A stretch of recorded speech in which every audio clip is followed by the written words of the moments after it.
ಈ ಗ್ಯಾರಂಟಿ ಯೋಜನೆ ಬಗ್ಗೆ ಏನು ಅನ್ಸುತ್ತೆ? ಗ್ಯಾರಂಟಿ ಯೋಜನೆ ಬಗ್ಗೆ ಕೆಲವು ಮಂದಿಗೆ ಒಂದು ತಿಂಗಳು ಹಾಕ್ತಾರೆ ಮತ್ತು ಮಳೆ ತಿಂಗಳು ಬಿಡ್ತಾರೆ. 3-4 ತಿಂಗಳು ಏನೈತಿ ಮತ್ತು ಕಂತು ನಿಂದಿರ್ತಾವೆ ಮತ್ತು ಹಾಕ್ತಾರೆ. ಗ್ಯಾರಂಟಿ ಬಗ್ಗೆನೂ ಒಂದು ಸ್ವಲ್ಪ ಇದಂತೂ ಆಗೈತೆ. ಒಂದು ಸ್ವಲ್ಪ ಗ್ಯಾರಂಟಿ ಬೇಕಾ ಬೇಡವಾ?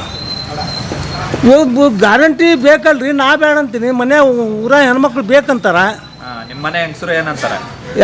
ಅದೇ 2,000 ಬರ್ತೈತೆ ಅಂತಂತಾರೆ. ಹೆಂಡತಿದೊಂದು ಪಾರ್ಟಿ, ಗಂಡದೊಂದು ಪಾರ್ಟಿ. ನಿಮ್ಮ ಮನೆಯವ್ರು ಬೇಕು ಅಂತಾರೆ ಗ್ಯಾರಂಟಿ ಬೇಕಂತಾರೆ, ಗ್ಯಾರಂಟಿ ಬೇಕಂತಾರೆ. ಫ್ರೀ ಬಸ್ ಎಲ್ಲ ಖುಷಿಯಾಗಿದೆ ಅವರಿಗೆ. ಫ್ರೀ ಬಸ್ ಅದು ನಮಗೆ ಖುಷಿಯಾಗಿಲ್ಲ ಅದು.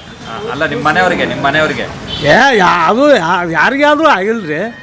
ಸುಮ್ಮ 60 ವರ್ಷದವ್ರಿಗೆ ಮಾಡ್ಬೇಕಾಯ್ತು ಅದಾಗ. ಫ್ರೀ ಬಸ್ ಬೇಡ ಅಂತ ನೀವು ಹೇಳ್ತಾರೆ. 60 ವರ್ಷದವ್ರು ಮಾಡಿದ್ರೆ ಅನುಕೂಲ ಆಗ್ತಿತ್ತು ಅದು. ನಿಮ್ಮ ಮನೆಯವ್ರು ಏನಂತಾರೆ? ಏನಂತಾರೆ ಅವ್ರು ಯಾವಾಗಾರು ಹೋಗೋರು ಮತ್ತೇನೈತಿ ಬರೋರು. ಗಾಡಿ ಖರ್ಚು ಉಳಿತಿ ಅಂತಾರೆ. ಸರ್ಕಾರಕ್ಕೆ ನುಕ್ಸಾನ್ ಅದು ಒಂದು ಆಗಿದ್ದು. ಸ್ವಲ್ಪ ರೈತರಿಗೆ ಪರವಾಗಿ ಕೆಲಸ ಮಾಡೋರು ಯಾವ ಸರ್ಕಾರನೂ ಇಲ್ಲ. ರೈತರು ಗೋಳಾಡ್ತಾರೆ. ಮತ್ತೇನೈತಿ ಇದಾಗ್ತೈತಿ. ಯಾವ ಮ್ಯಾಲೆ ಸರ್ಕಾರನೂ ಇಲ್ಲ, ಈ ಸರ್ಕಾರನೂ ಇಲ್ಲ. ರೈತರ ಬಗ್ಗೆ ಕಾಳಜಿ ಮಾಡೋರು ಯಾರೂ ಇಲ್ಲ.